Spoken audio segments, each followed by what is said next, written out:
Good morning, good afternoon, good evening from wherever you're joining. It's great to be here with you all. And I'm excited to see all of you. And this is really a follow-up to AVAC's webinar last week, Ups and Downs in the Field, Setting the HIV Prevention Agenda Together. And today we will dive a little deeper into learning from oral PrEP implementation and implications for next generation PrEP. And although the field most recently has experienced a mix of excitement and disappointment in the last few weeks, we are optimistic, and this webinar, we're taking a look back to better prepare for the future. So really, before we get started, please type in your name, where you work, where you're joining us from. And we really hope for this to be a lively conversation, reflecting on a decade of insights from oral PrEP implementation. And we really hope to avoid some of the mistakes and build and learn from the successes, with a focus on implications for next generation PrEP and new products that might soon be available.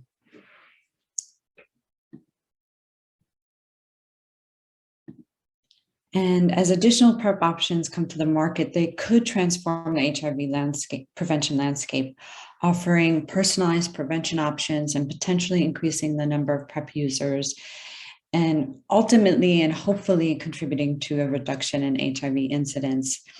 These products must be acceptable, accessible, affordable, and used effectively by those who need them. So we face a really unique, exciting opportunity to reimagine HIV biomedical prevention and demonstrate the profound effect that providing informed choice can have on increasing overall access to and use of HIV prevention methods.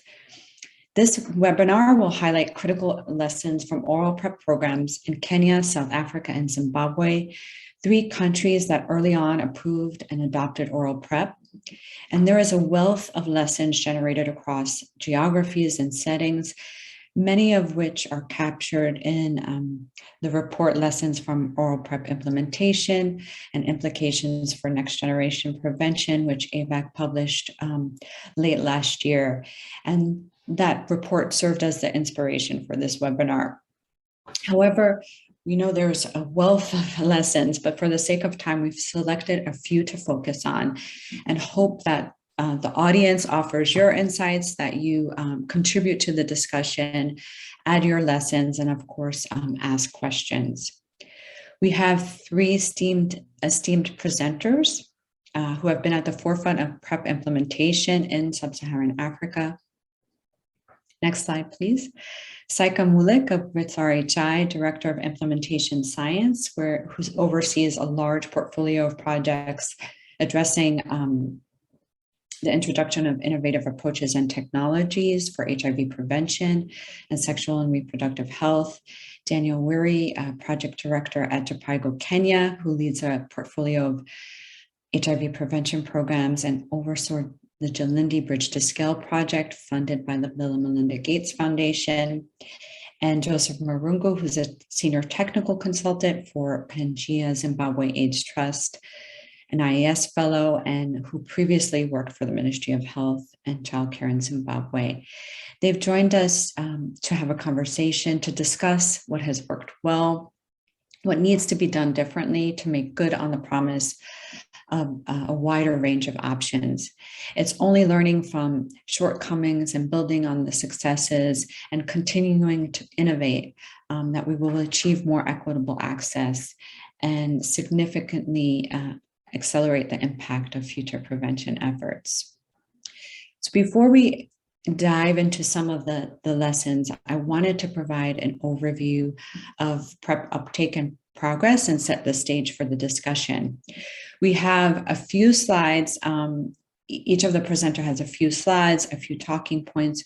We really are keeping it brief to allow for much more robust and interactive discussion at the end. Next slide, please. So globally, cumulative oral PrEP initiations have surpassed 1.7 million as of the end of 2021, with a significant increase seen in the past year alone. And although the goal of 3 million PrEP users by 2020 has not been reached, remarkable gains have been achieved in the past 3 years in particular. Next slide. Sub-Saharan Africa accounts for the majority of these initiations, with perhaps about 70%, of cumulative PrEP initiations occurring in Sub-Saharan Africa, which is a real significant increase compared to earlier years. Over 800,000 initiations happened in 2020 alone, which is about 50% of total initiations in the past year. So the trajectory is really quite promising. Next slide. 5 countries in Sub-Saharan Africa: Kenya, Uganda, Nigeria, South Africa, and Zambia, have all surpassed 100,000 initiations and account for 70% of initiations in the region. South Africa and Kenya were 2 of the earliest adopters and have well-established national programs that have scaled up over time. And the steep growth that has been observed in Zambia, Uganda, and Nigeria was largely driven by PEPFAR and PEPFAR programs. AVAC is still validating some of these data, but these trends are not expected to change significantly. And we really encourage audience members to weigh in on how this was achieved so quickly. And certainly funding, ambitious targets have played a role, perhaps innovations in PrEP delivery, and perhaps just demand that it shows that we can reach more and more people with PrEP. Next slide.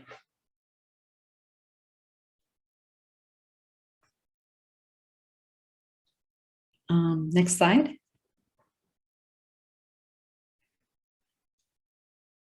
One more slide back. So as we synthesized some of the lessons from PrEP rollout, which is featured in the report that I mentioned earlier, there are a few key lessons that I'll highlight here. Does not represent the comprehensive list of lessons and described in the report or that have been generated, but I think it's helpful to categorize them. So the first is really investing in expanding demand generation and sustaining that investment over time. Clearly, we know product design and development matter, and engaging users early in the process to help define what products attributes are preferred, and to really be partners in product design is key. We also know that the introduction of PrEP for certain populations may increase stigma and act as a barrier for uptake. And so socializing PrEP for the general population and increasing awareness, combined with tailored approaches and messages for different populations, and creating messages that resonate with different populations in tandem with generating overall awareness of PrEP is really key. Investing early in communities to support PrEP use, to create demand, to advocate, to be partners, equal partners in implementation has also been another important lesson. And generating messages that focus on empowerment and less on risk. In terms of delivery, replicating successful approaches is key. Prioritizing models that help users access and stay on PrEP if they want, building on many of the adaptations that expanded due to COVID, whether it's mHealth, multi-month dispensing, HIV self-testing, and really focusing on a combination of facility and community-based settings will be important, especially as different products may only be available in certain settings, and ensuring that there's a combination and a variety of options. Integration and access to and linkages to SRH services as well as social services to increase efficiency and sustainability. And of course, relying on peer partner and partners and providers, and engaging them early on to support continued use and to create demand and not only focusing on facility-based delivery. Lastly, making the commitment to large-scale implementation and implementation research with meaningful community engagement, as opposed to fragmented, smaller scale efforts. We know PrEP works, and so really moving towards larger scale implementation will be important. We also want to better understand reasons for stopping and restarting PrEP and switching, and that will be important as choices grow.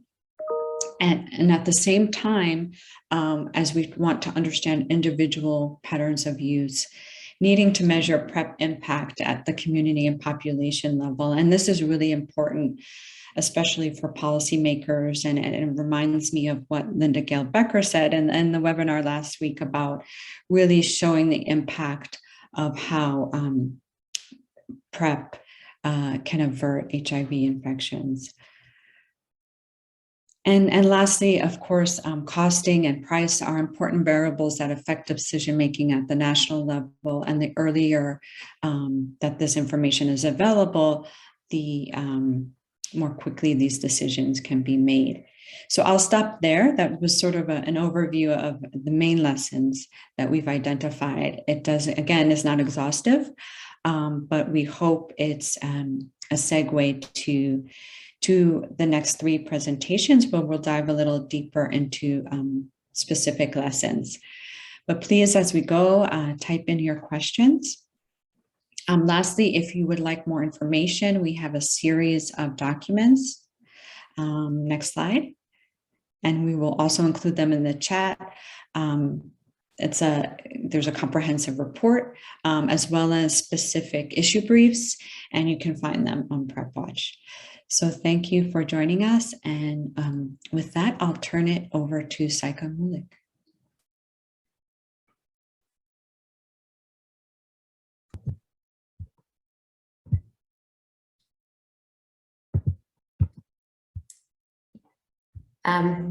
Hi, everybody. I'm really happy to be here. Sorry, I'm just trying to... Good afternoon, everyone. As Jessica introduced me, I'm Saika Mulik, and I'm based at PrEP in Johannesburg.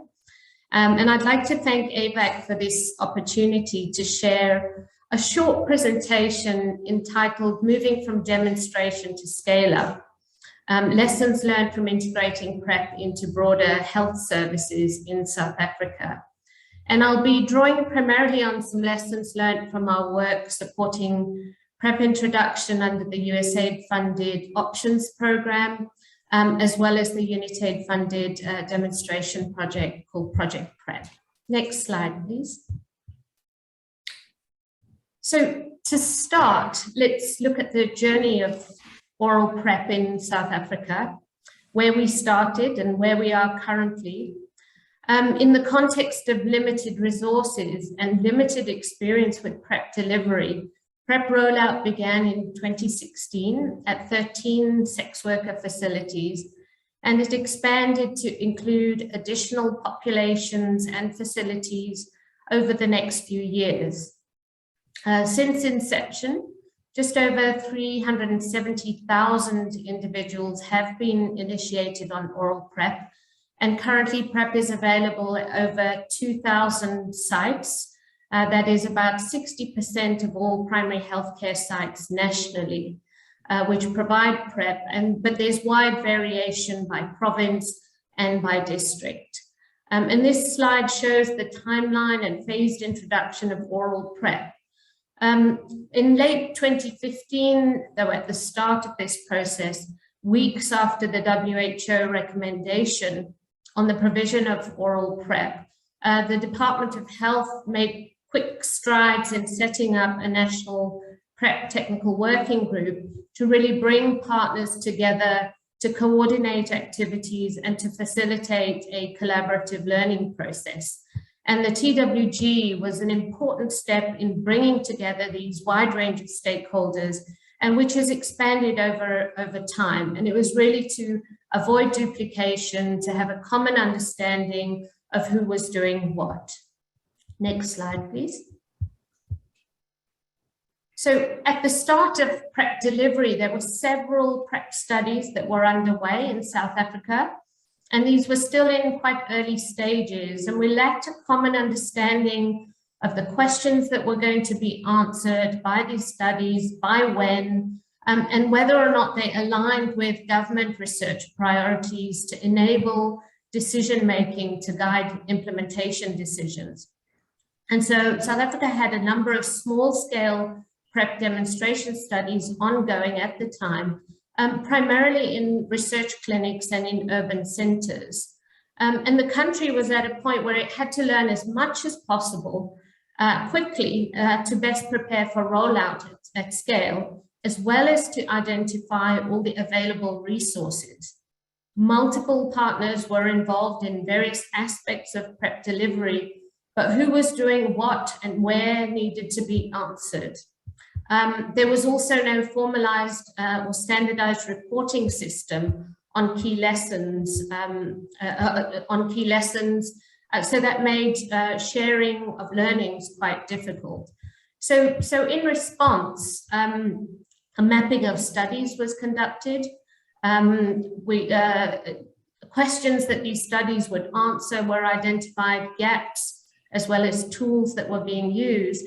And a value chain analysis was conducted to map out which partners were conducting which activities pertaining to implementation across the value chain.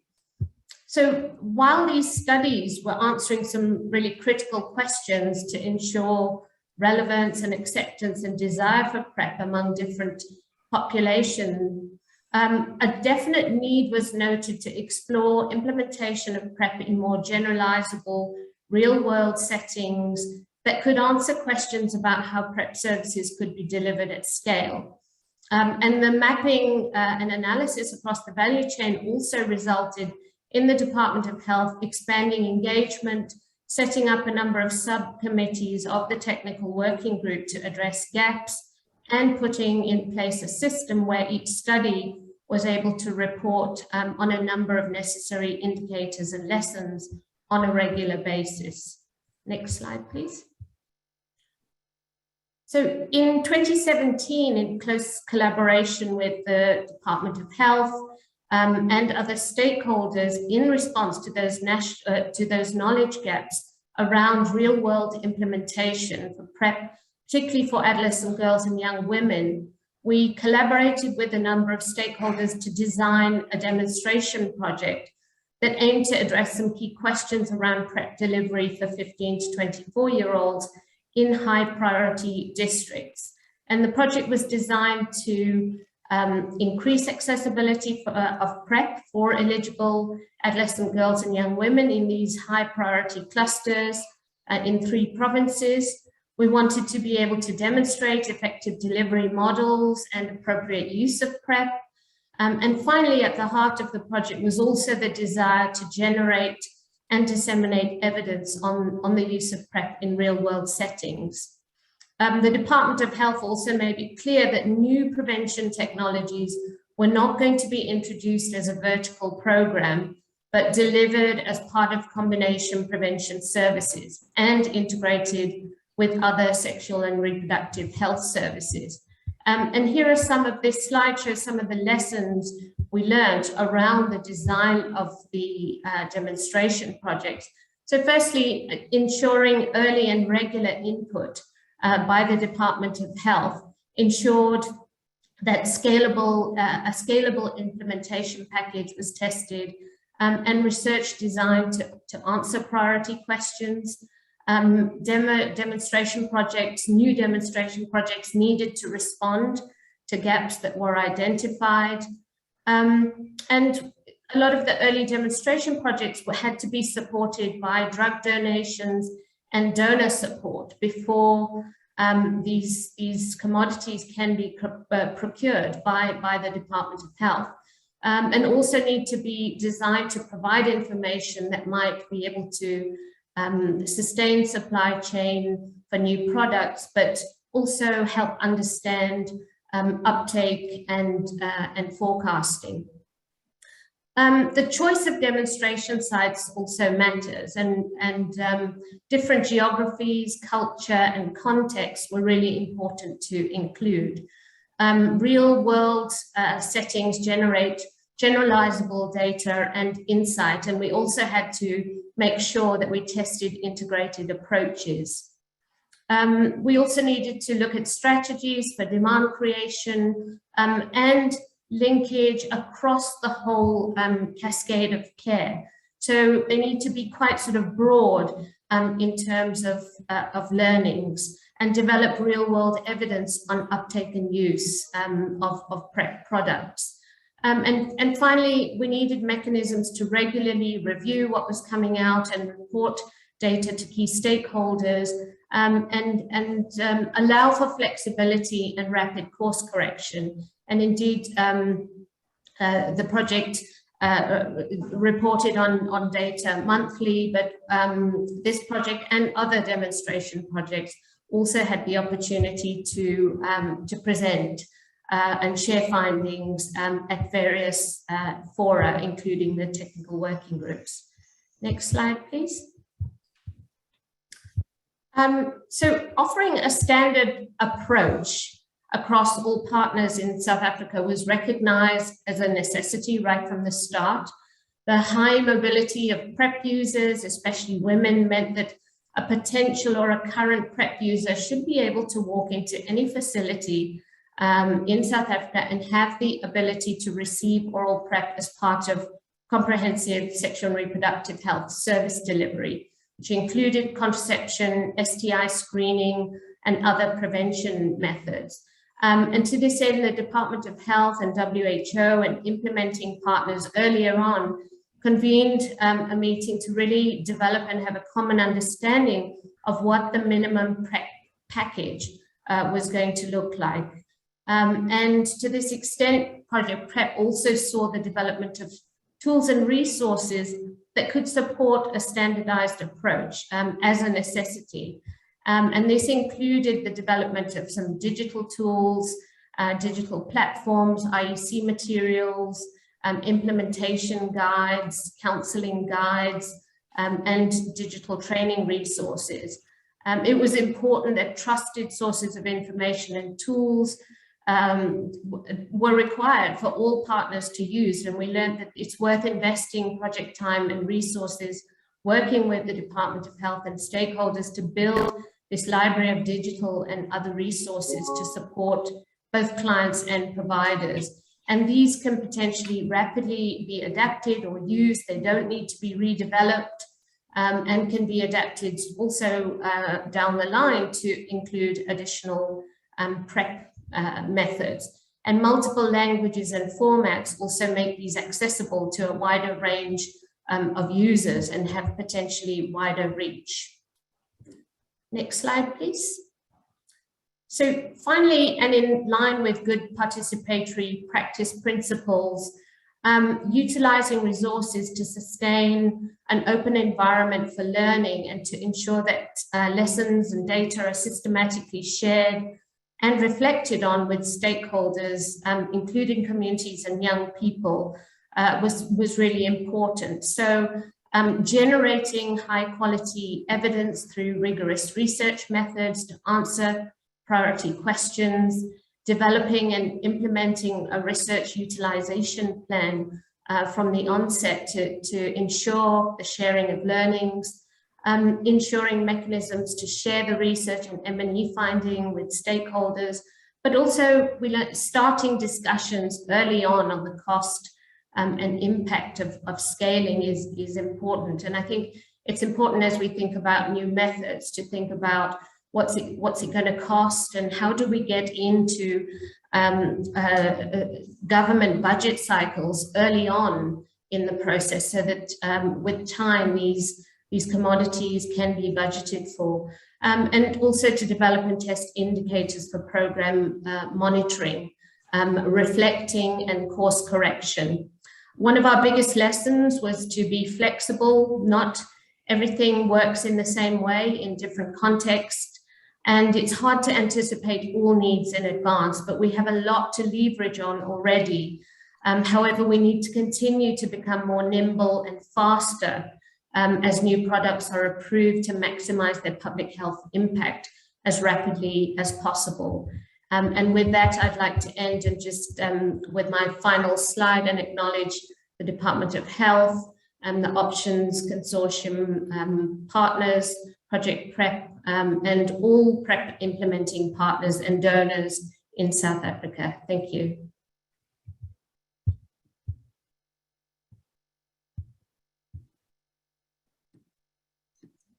Thank you so much, Saika, and look forward to following up with some questions in the discussion session. Over to you, Daniel, and we'll be switching gears slightly to focus on lessons from demand generation. Yes, so thank you, Jessica, and for this opportunity, and to EVAC for the opportunity to share lessons that we've learned over the last 5 years working around PrEP scale-up in Kenya. Next slide.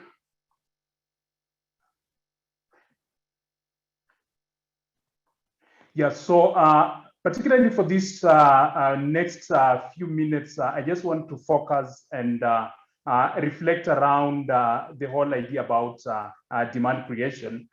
And to begin with, I think it's important just to reflect around this slide on what makes demand creation effective. And I think the important consideration here is the need to think about demand creation more broadly, but also think about addressing all critical elements within this continuum, acknowledging, if you look at that slide on the extreme right, the need to move most of the people from a level of PrEP awareness to a sense of acceptability, to move to a stage of desire, and finally commitment to PrEP.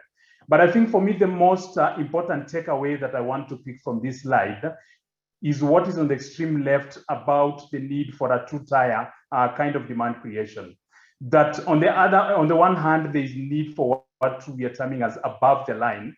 And this is communication that is geared and targeting the general population, and at the same time thinking through more of the private or specific communication, what we are terming here as below the line.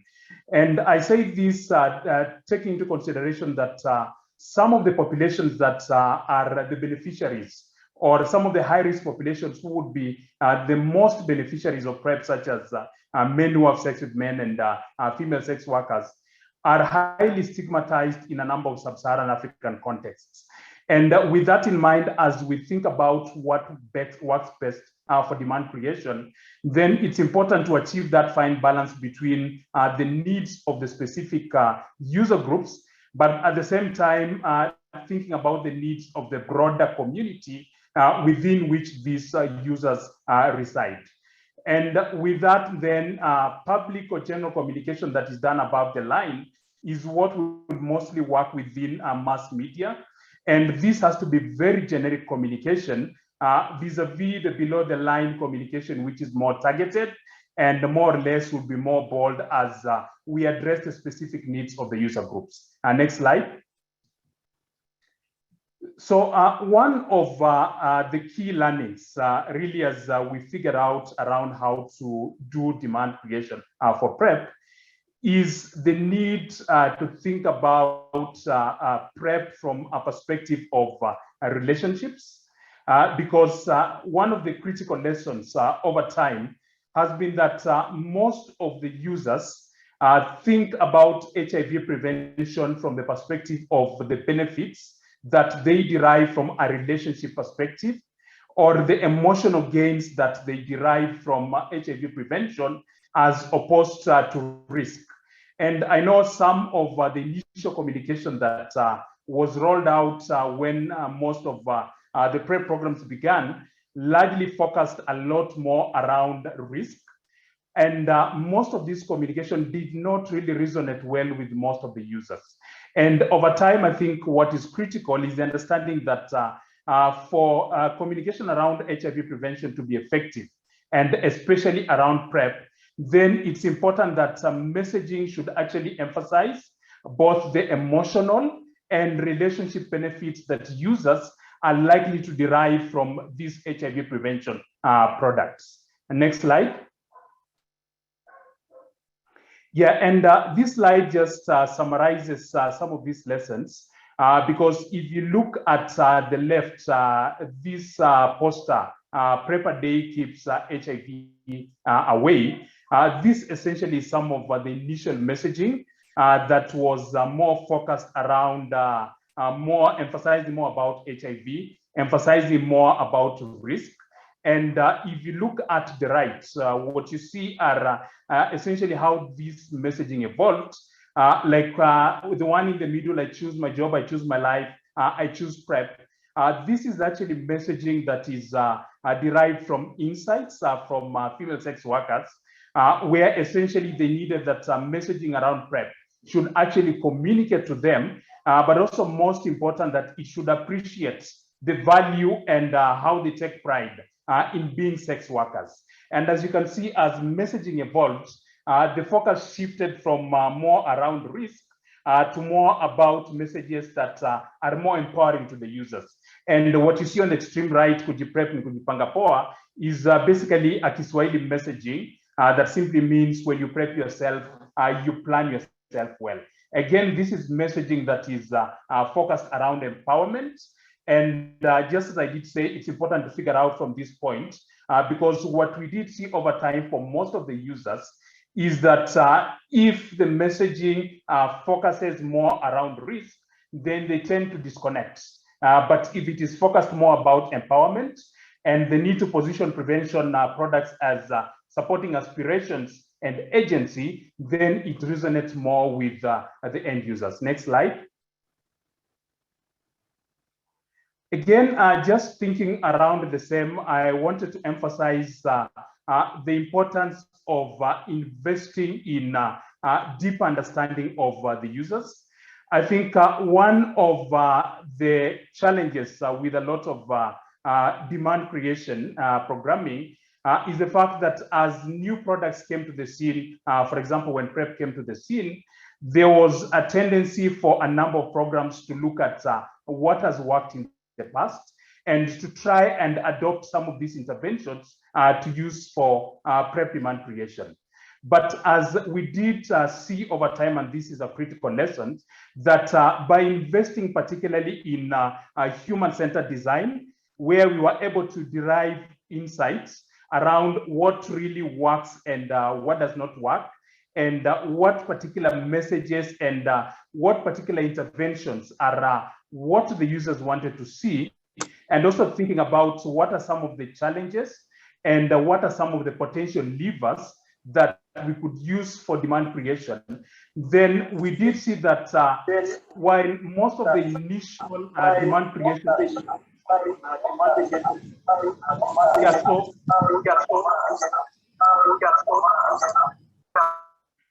sorry about that. So what we did see is that most of the initial demand creation efforts were not quite effective in mobilizing sufficient numbers of the target populations to take up PrEP. But when we did use most of these insights to design and roll out demand creation interventions that resonated with the users, that essentially spiraled the uptake of most of these interventions. And based on an evaluation that we did of the different demand creation interventions, what came out quite strongly is that most of the user-centered interventions that were developed as a result of insights that were gathered from the users were the most effective in driving both uptake and continuation of oral PrEP across the different target groups. Next slide. Again, this is one of the key lessons that we did learn, and important just for me to emphasize the whole idea around media advocacy, because one of the key takeaway lessons for us has been the media and especially key opinion leaders hold a strong sway in the direction that different HIV prevention products are likely to take. And given that the powerful position that the media occupies, really engaging the media just to ensure that PrEP was positively framed and was also effectively positioned was a critical point as far as addressing stigma, but also just ensuring that PrEP introduction was quite successful. And as we think about positioning, I think the three key things that I want to emphasize here. One is the importance of introducing PrEP more broadly in order to build trust. And this is actually a strategy that we adopted in Kenya, where PrEP was introduced as an intervention that was available for anyone who could benefit from it, as opposed to an intervention for a specific population.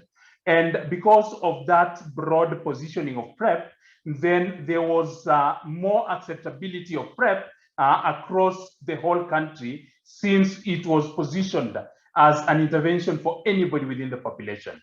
The second most important point, and I think I've talked about this, is the whole essence around gain-framed messaging. And I think this is quite critical, as I did talk about issues around empowerment and really positioning PrEP around building aspirations.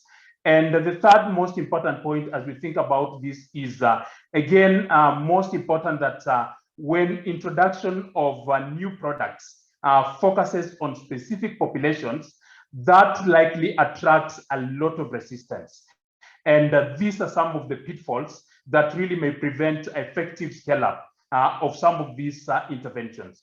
And I think the media is one important ally in the Kenyan context, and really thanks to Avak, K. Marshall and the team that we have walked this journey over the last 5 years, really continuously engaging journalists, ensuring that the messaging that is portrayed in the media is factual, has really been quite important around building that constituency of support for PrEP within the broader general public. Next slide.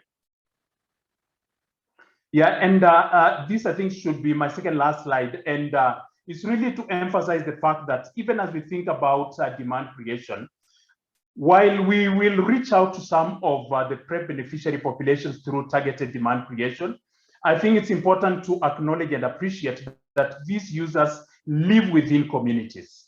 And if the communities are not receptive and supportive of HIV prevention interventions, then ultimately this results in both low PrEP uptake as well as low continuation. And over time, as we did roll out PrEP in Kenya, what we did find out over time is a lot of resistance from communities largely stems from a position of misinformation, or actually the total lack of information around products. And in such an environment, a lot of myths and misconceptions there are a lot of myths and misconceptions within most of these communities. But then when communities are engaged, then they are more receptive towards PrEP. And I think what I want to emphasize here is the essence of investing in surround sound marketing, really to norm PrEP incrementally.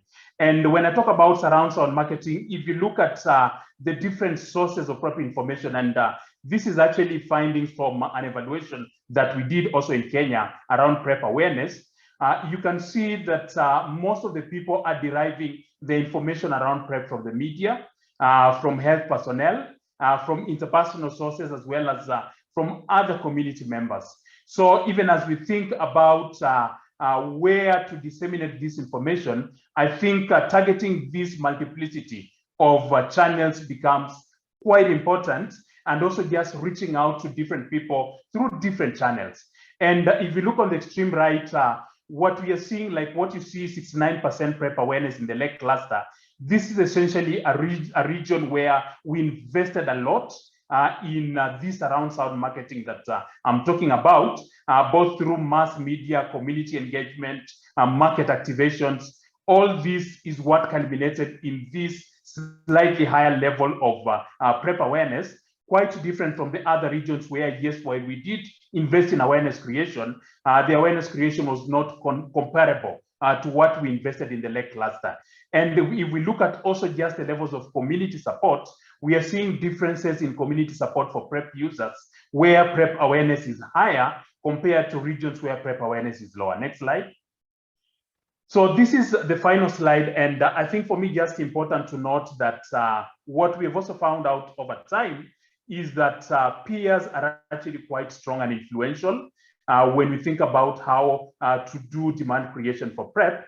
And this is actually an excerpt of data around adolescent girls and young women that were initiated in PrEP through Jilinde. And what we see is that about 50% of AGUAW who initiated PrEP was largely through peer networks. So again, the importance of, even as we program for demand creation, not just to only target the end users, but to also think about the community around them that is influential, most especially to think about peers, to think about the parents, to think about providers, and also to think about partners. Because again, just to emphasize that providers are also critical gatekeepers. And from a different evaluation that we did, what we saw over time is that while providers increased their knowledge around PrEP, they increased their practice confidence, their general negative perceptions towards PrEP have not necessarily improved over time, just demanding that we need to invest a bit more in addressing some of the challenges or some of the biases with providers, since they are a critical gateway to the successful rollout of prevention interventions. So I just want to conclude, next slide, by acknowledging the different institutions, individuals and players who are critical to this work. Thank you. Thank you, Daniel, for that really great presentation. And just echoing what Mitchell said, the surround sound marketing is a great term. And so to really see the impact of that is hugely interesting and important. And without further ado, we'll turn to Joseph Marungu from PZAT. He'll be really talking about how to merge some of this demand generation with delivery, and focusing on how to develop services with and for young people.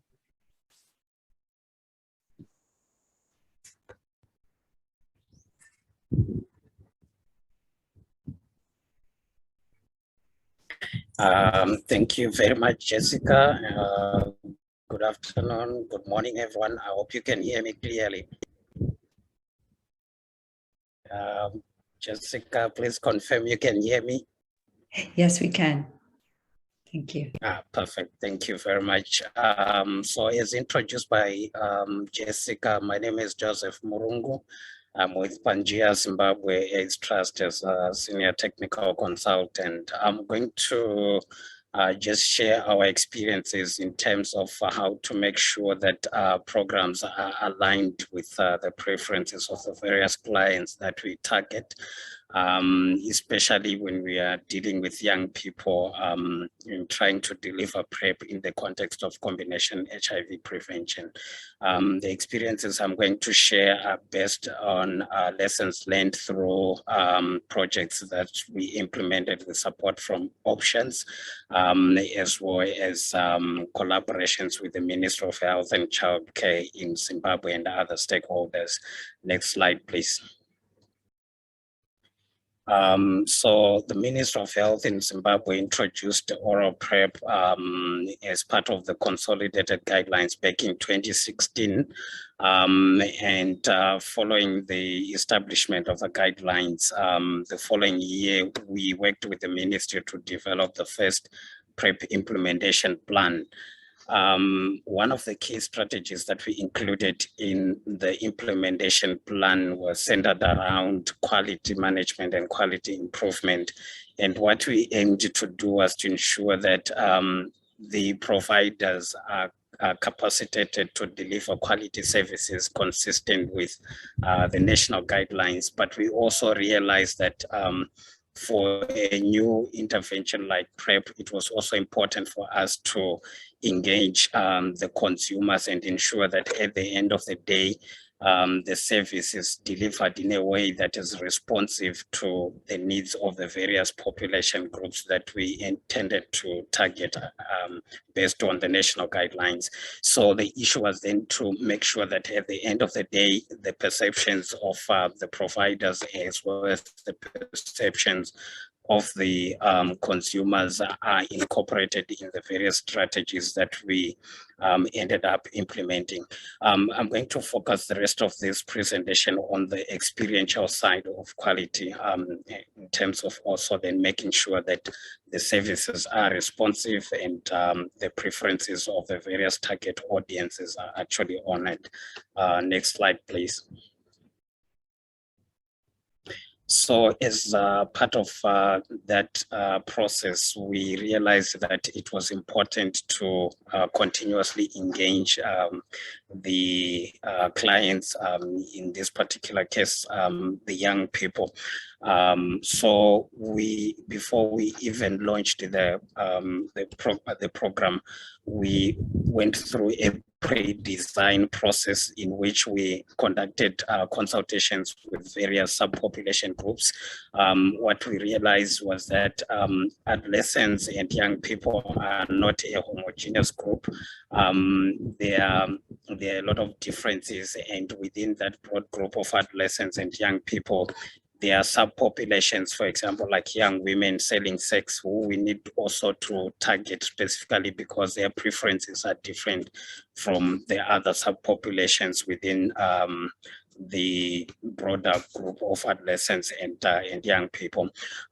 Also, as part of the pre-design, we also conducted facility readiness assessments, and the facilities were selected based on a number of elements, including feedback from the young people in terms of the preferred sites they wanted to access the services from. This particular readiness assessment is also now available on PrEP Watch, and it covered a number of elements. And then over and above the young people, we also realized that it was important to engage their influencers and other stakeholders at community level who hold a particular influence in terms of how the young people take up services and utilize them. Based on the data gathered during the pre-design processes, we then capacitated health workers, multidisciplinary teams of health workers, which is critical because everyone has a role to play. And then we also identified PrEP champions whom we then capacitated through the use of the Ambassador Toolkit to provide services. So capacity building includes training, mentorship, and peer learning and exchange is very critical. And then following the capacity building, we then worked with the facilities to deliver the services. And over time, we've learned based on the feedback that we get from the clients that they prefer accessing the services from different platforms at facility, at community, as well as safe spaces where they feel safe and comfortable to access these services. We also learned that it is important to use multiple data sources to inform the design and the models that we use for service delivery. And in this particular case, we gathered a lot of information through community dialogues, as well as mystery client and satisfaction surveys and cohort analysis. And all this information was then synthesized into a package that could then be used by both the facility teams as well as the clients, and it was then used to redesign the services. This cycle is continuous. Is highlighted in the graphic on this slide. It's not just an event, but it's an ongoing process where we continuously engage the young people and get their feedback. We work together with them to ensure that the feedback and the recommendations are actually implemented. Next slide, please.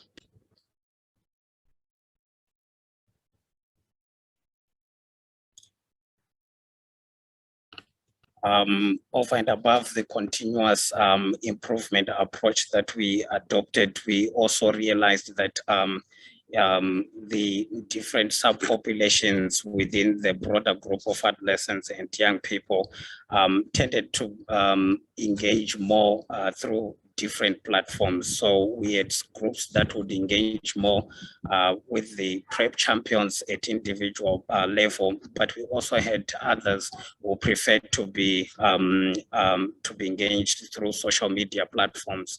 But over and above that, we also made sure that at the end of each month, we brought together various teams through monthly huddles, bringing together those that are continuing on PrEP, the ones that would have dropped for one reason or another, and the ones that were still having challenges or were afraid or had other concerns and had not been initiated on PrEP. So these huddles are critical because then you get insights from various groups, and that's the information you can then use to address any concerns and gaps in the system to ensure that there's better access to the services. We're also not leaving behind the providers. So we had a process in which we also engaged the teams just to get feedback from them in terms of how they are providing services, how they are interacting with the young people, and the issues that we need to work together from both sides to address. So multiple platforms are critical to ensure that at the end of the day, you are engaging all the different population groups in the process of designing how the services should be delivered. And as part of the capacity building for the ambassadors, we used a standardized ambassador toolkit translated into local languages just to ensure that they were used a structured approach to engage their peers, to support them in the process, but also to facilitate the community and health facility linkages that are critical to ensure that the preferences and the services are accessed. Next slide, please.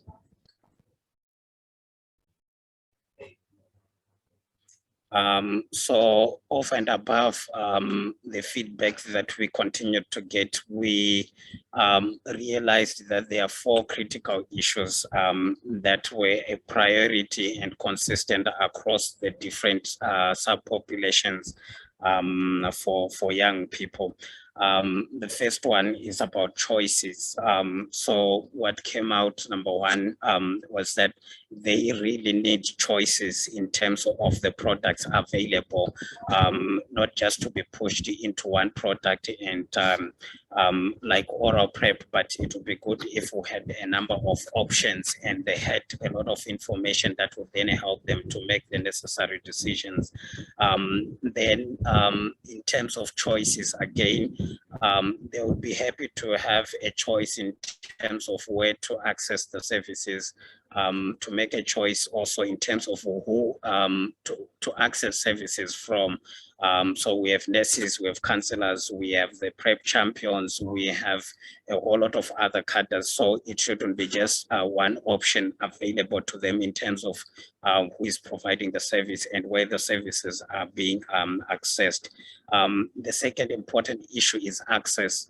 Whatever we do, we need to work together with the young people to design systems and processes to ensure that they actually access the services. So that speaks to geographic access, but it also speaks to services being available and affordable as well, and getting feedback from them regularly and also analyzing the data that we generate will enable us to track progress on access. The third important issue that is consistent across the various groups is respect.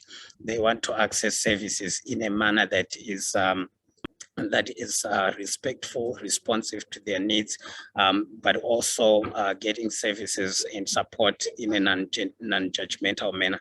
Then the last important one is privacy and confidentiality. So As quoted here, one young lady was actually saying, I prefer to access the services somewhere where it is private so that no one can guess what kind of a service I'm accessing. So we had a lot of feedback around, for example, OI clinics, where if you go into an OI clinic, even if you are accessing PrEP or other services, everyone will assume that you are HIV positive and on treatment. So the integrated approach and differentiated designing integrated services that are also differentiated is critical. And for this process, we really need to work with the young people. So it is not just about getting the feedback, but actually working with them along with the health facility teams to design the different models, working to identify their preferences and continuously improving over time. Next slide, please. So just to close off with acknowledging the various stakeholders and partners that we have been working with, including the Ministry of Health and Childcare, the Options Consortium, as well as other stakeholders that we have been working with to ensure that we continuously improve the quality of the services, whilst also honoring the preferences of the various clients that we serve. Thank you very much. Back to you, Jessica. Thank you, Joseph, and thank you, Daniel and Saika. And Daniel and Saika, if you can turn on your video as we enter the discussion phase of the webinar. And just to let everyone know, we have another half hour if needed for discussion, so hope you stay and send in your questions. One to start with, I think that has been raised is, and I think cuts across all of your presentations, is the issue of risk and risk assessment. So to what extent, I think Teresa Hook asked, to what extent are risk assessment tools used versus starting with relationship framing? And it's something we found in end user research that was conducted as part of the Prevention Market Manager project that adolescent girls and young women in particular, and I think everyone to a large extent really sees relationships as the frame for which they approach HIV prevention. So open it up for a few thoughts from any of you. So maybe I can start off. And I think also the discussion about the language that we use, and I think sort of trying to move away from calling people high risk or risk behaviors to more sort of trying to understand lifestyle choices and how they might sort of, put someone at risk for HIV acquisition later on. And I think the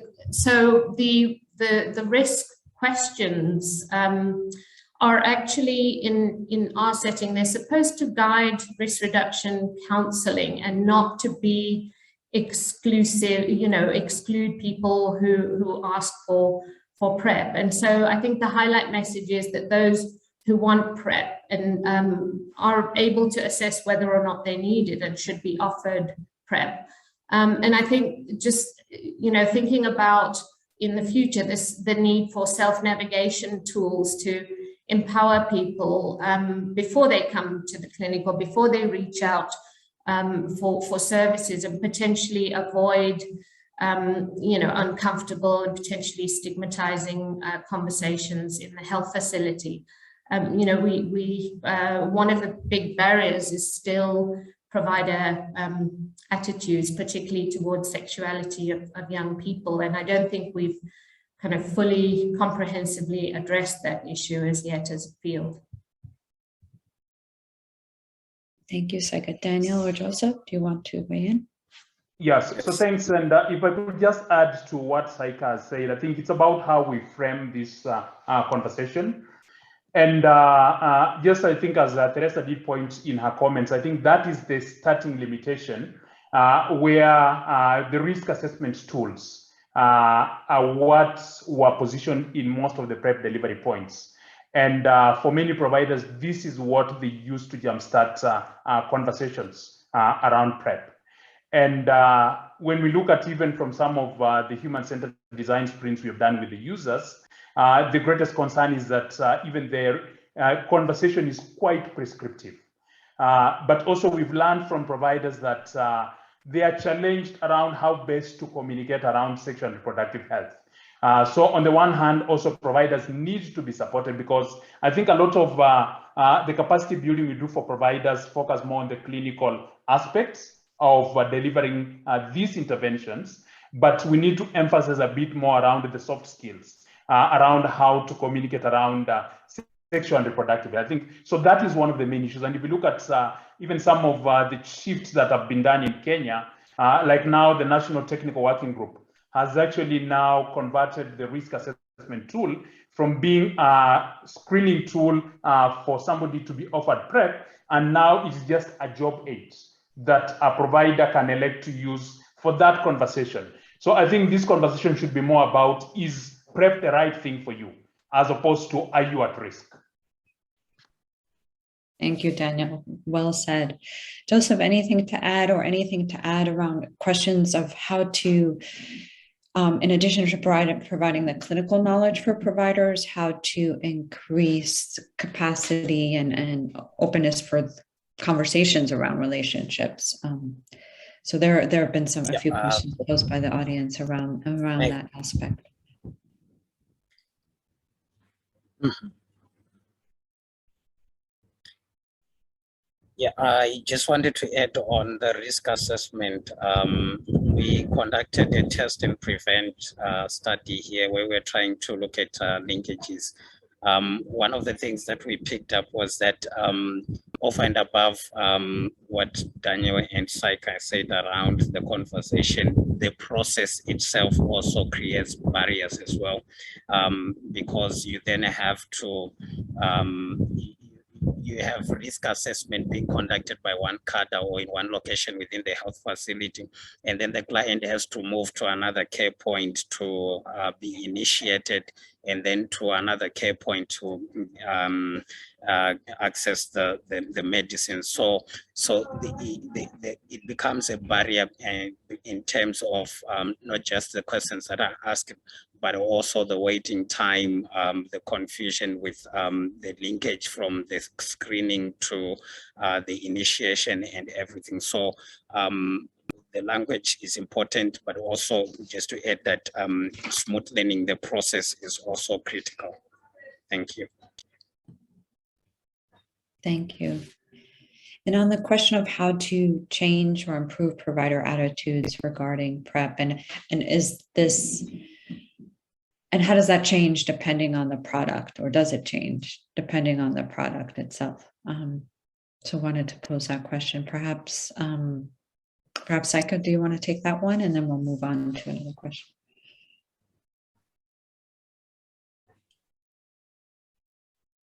You're on mute, Saika. Sorry about that. I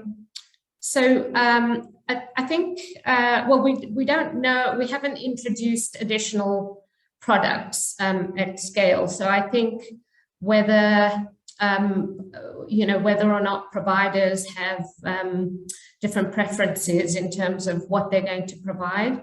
What we had done as part of options was a multi-country provider knowledge, attitudes and practice survey, and did pick out that particularly for younger AGYW, that there were some reservations about providing PrEP.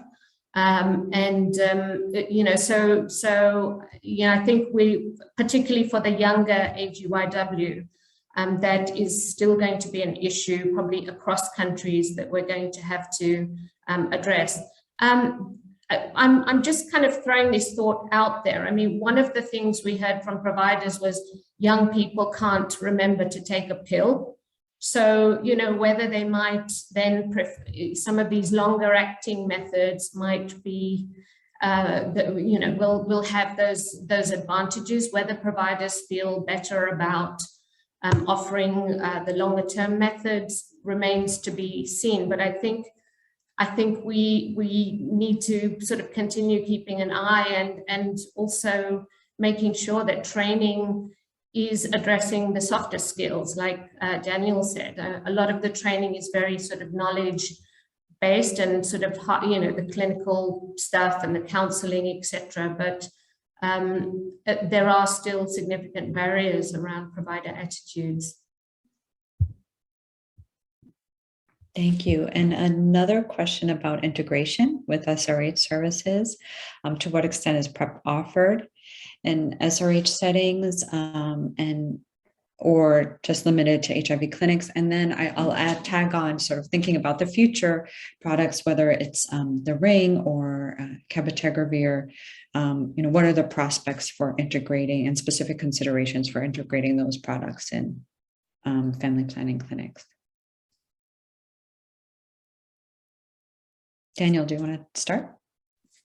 Yeah, thanks. So if I begin with that, and if I look at the lessons from Kenya around PrEP introduction, currently PrEP is available in over 2,000 health facilities. But if we look at the history from PrEP introduction, most of the PrEP was actually located in the comprehensive care centers or the patient support centers or the HIV treatment clinics. And even up to now, we are seeing that the bulk of PrEP services are really offered through the comprehensive care centers.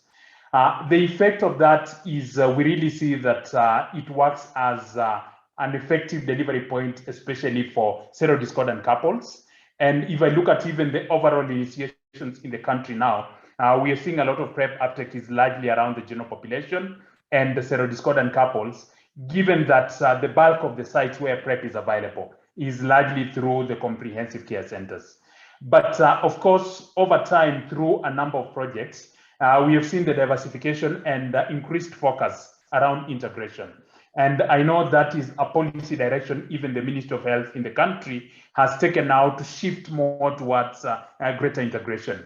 And I think these are also just lessons learned from a number of programs, including DREAMS, including Gelinda, and a number of programs where we have seen better outcomes where there's integration. Because a good example, like from the Gelinda project that I led for the last 5 years, when we compared continuation outcomes among adolescent girls and young women, we saw even uptake. Uptake was better in integrated settings, but we also did see that PrEP continuation outcomes were actually better for adolescent girls and young women who initiated PrEP and also used a family planning method compared to those who initiated PrEP alone.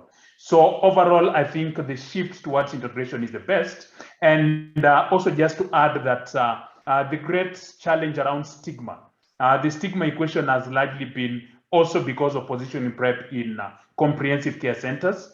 And some of the qualitative feedback we have found from users is really they found when PrEP was integrated, say in family planning settings, it was less stigmatizing as compared to PrEP offered in a comprehensive care center. So I think for me, integration is the way to go, and really also it provides better program outcomes.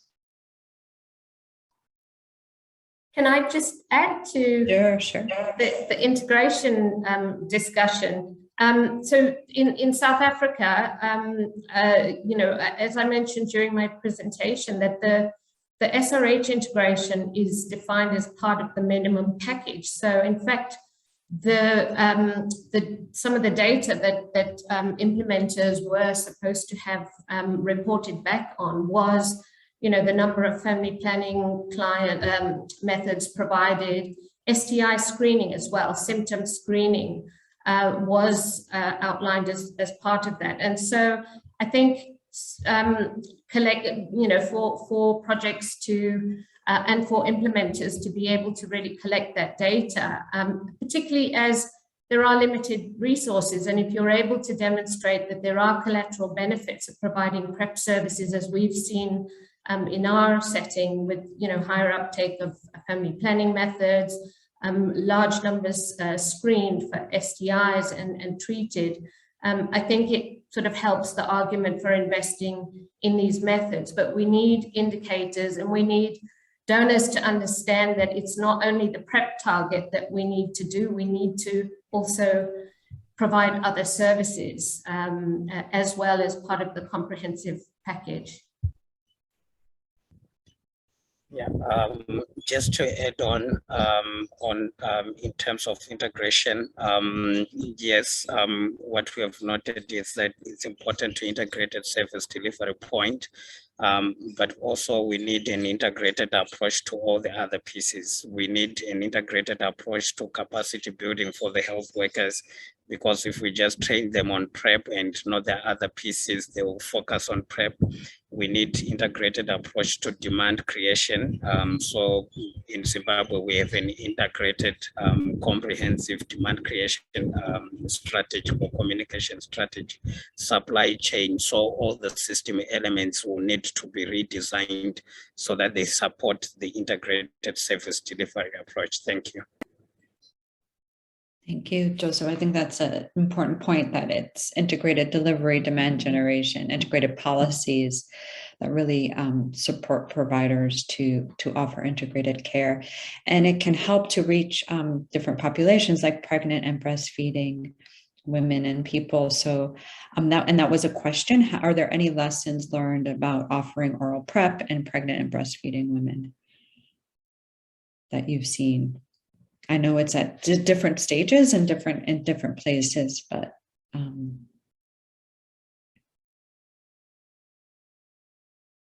or is it still a huge gap?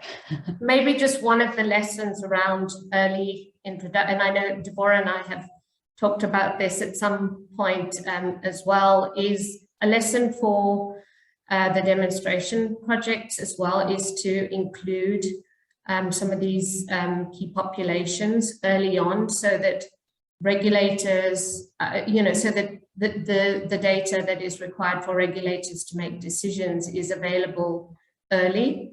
I think in South Africa we were a bit delayed with the rollout of PrEP for pregnant and breastfeeding women, but this is now underway.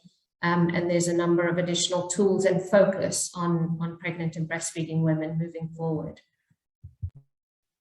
Yes, so I think if I may just add to that, and just a different experience from what Saika said, the beauty with the scale-up in Kenya is from the onset, pregnant and breastfeeding women were considered as a population that would benefit from PrEP. And I think also just coming on the backdrop of studies like the Partners Demonstration Project and the evidence they did present around the need to target this population was actually quite helpful to support the initial national scale-up efforts. And actually, in fact, from the project that I've led, Jilinde, I think about 10 to 15% of the population that did initiate PrEP were actually pregnant or breastfeeding women.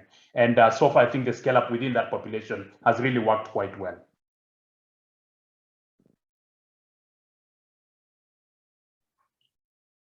Great, thanks. And this is related to a question that was asked, but perhaps I'll add on to that question in terms of making it broader. And there was a question about experience with PrEP users returning.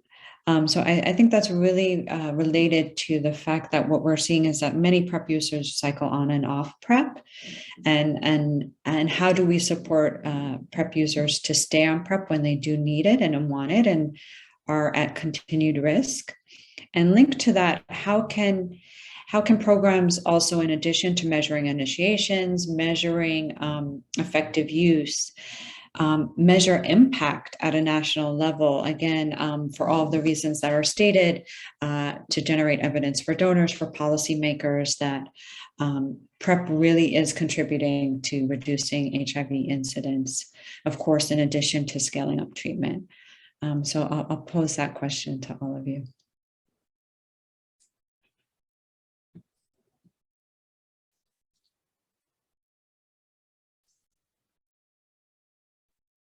So maybe I can try and begin to address this. I think particularly in our setting and probably and in some of the other countries as well, our M&E systems have been collecting indicators, around uptake and continuation at various months, but as useful as they've been,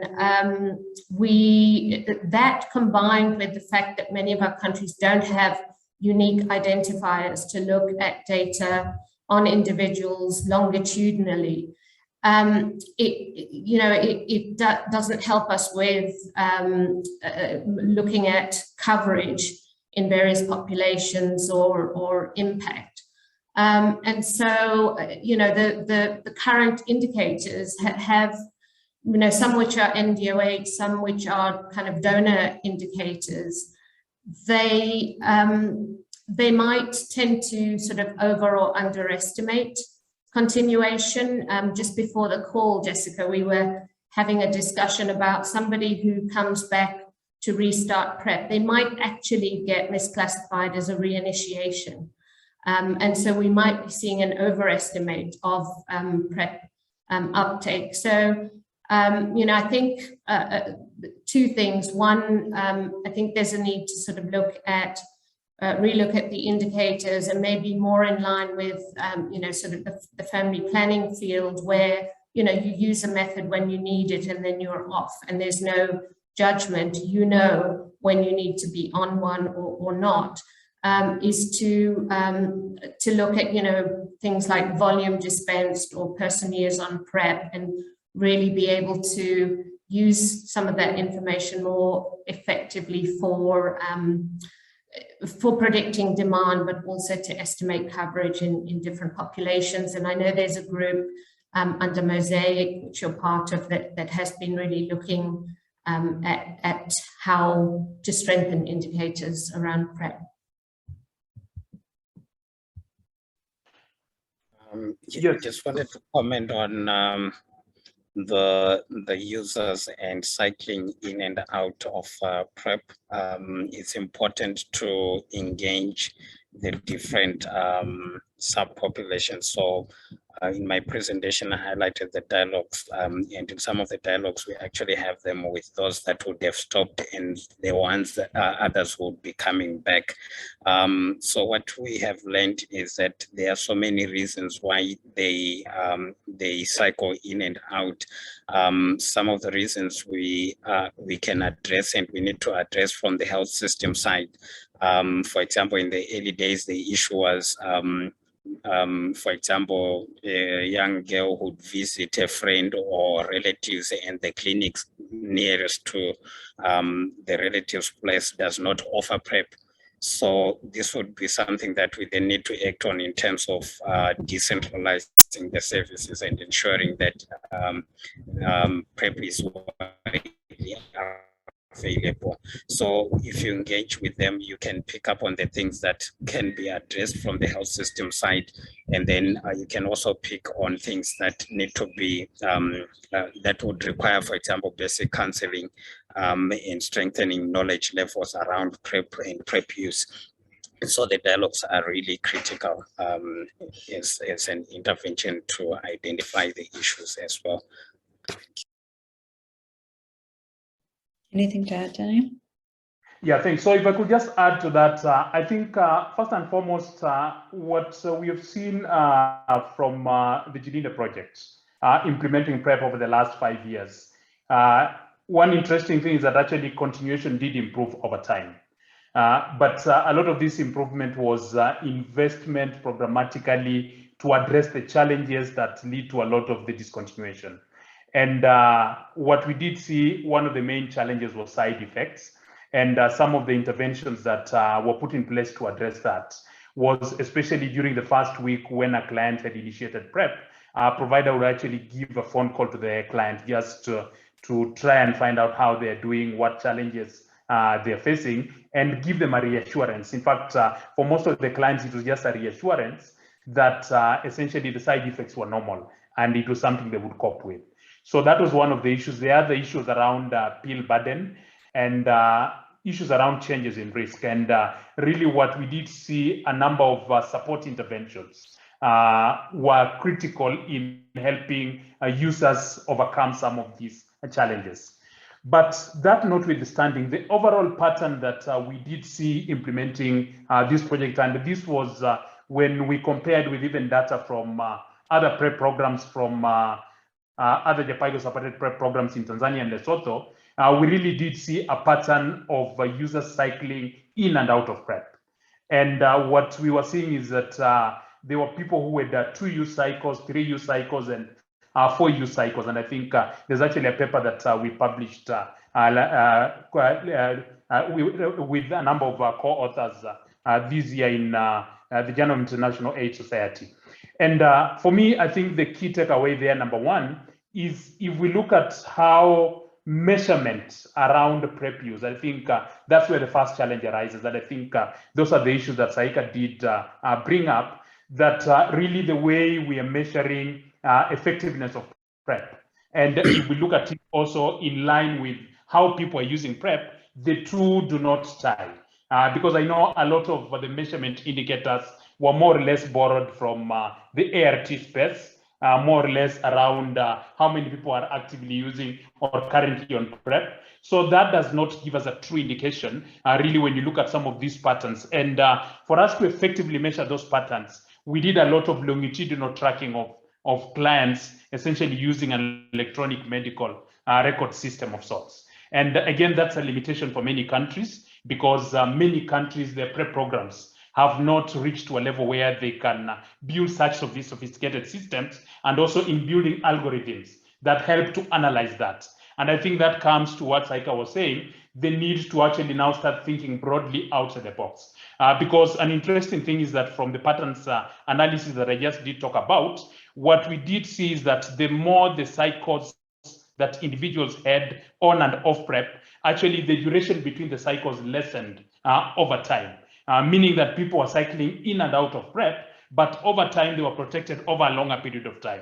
And I think one of the bigger questions here that is still unanswered is whether we can truly match their patterns of risk to their patterns of PrEP use.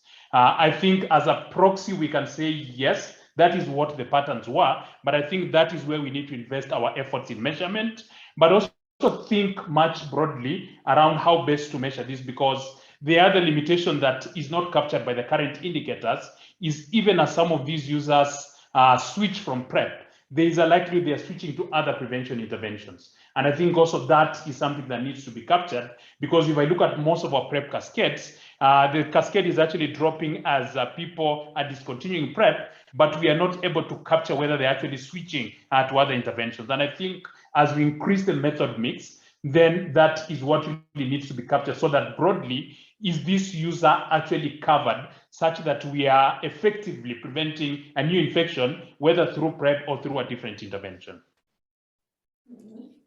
Thank you, Daniel. And speaking of the increasing method mix, I guess my last question to all of you as we wrap up the webinar is, what does this all mean for products like the ring, like Cabolet? Of course, they're not yet approved, perhaps at country level and in your countries, but theoretically and based on all of the lessons from oral PrEP, what does this mean for ring and Cabolet in terms of policies, in terms of delivery, in terms of demand generation, in terms of also data and measurement?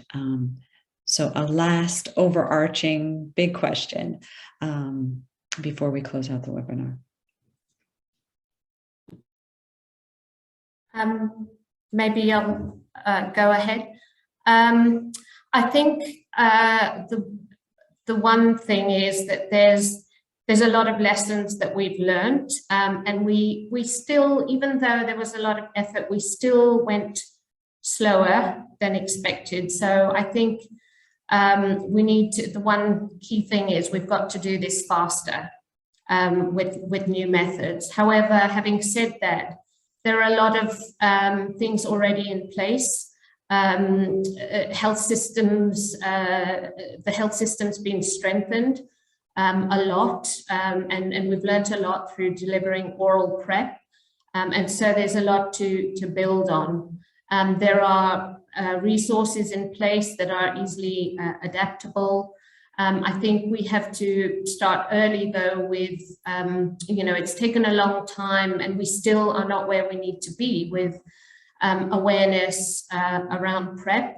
So I think we really need to start early around sensitizing communities and providers as well about the new PrEP methods. But in terms of guidelines, in terms of policies, in terms of technical working groups, there's a lot of groundwork that's already been done with regard to oral PrEP, and we shouldn't start from scratch by any means, but we need to learn from mistakes and do this a lot faster.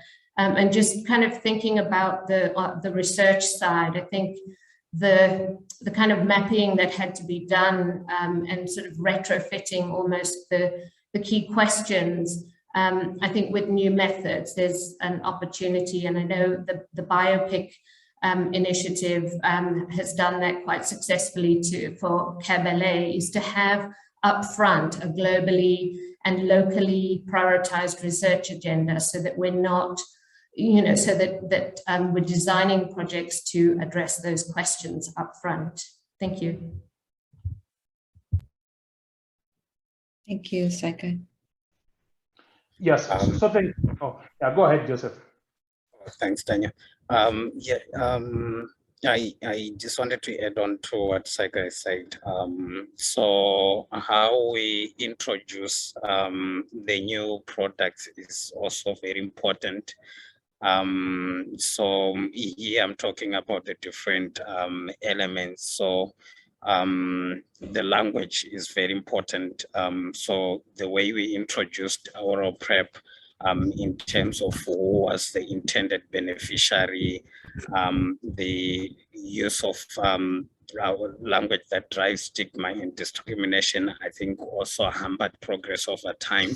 And then issue of also making sure that all the different pieces of the health system are prepared and ready for the introduction and scale up. So training health workers when there are no drugs in the system will not work. So we need to make sure that all the pieces are moving at the same time.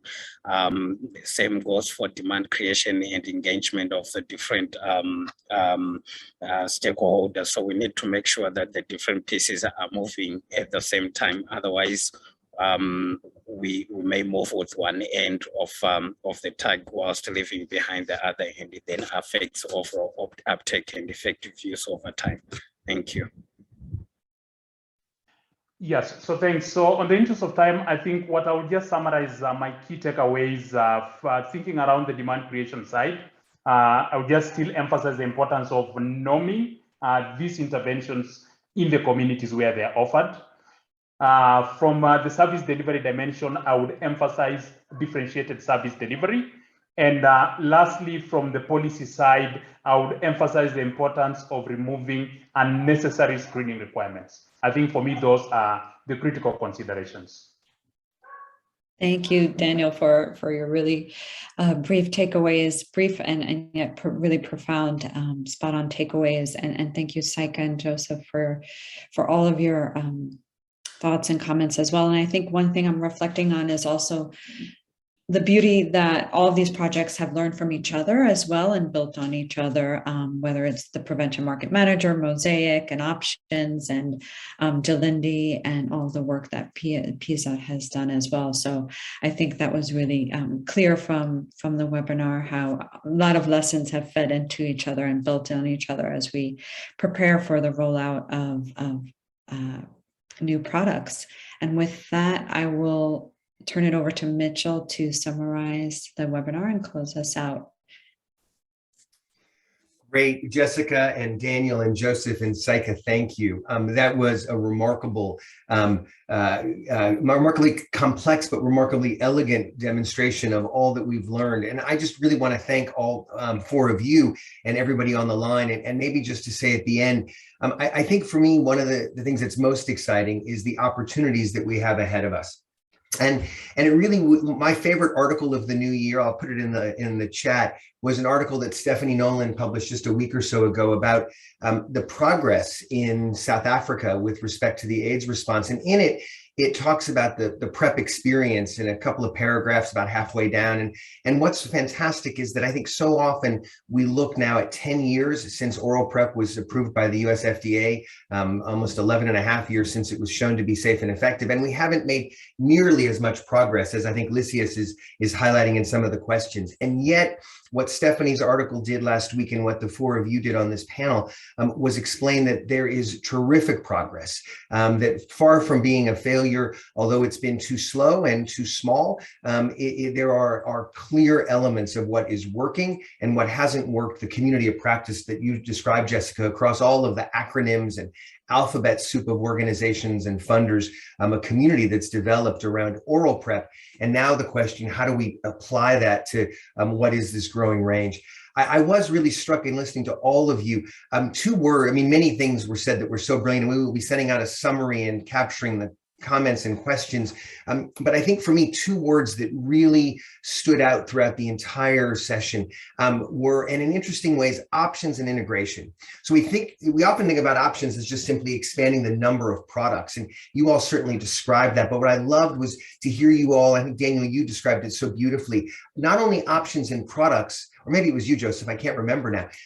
It was options in products, but also options in delivery channels, options in messages, options in messengers, and to Giannis's point, options in champions. There is no single way, no single product, no single mechanism that's going to meet everybody's needs. It's having options across all of those dimensions.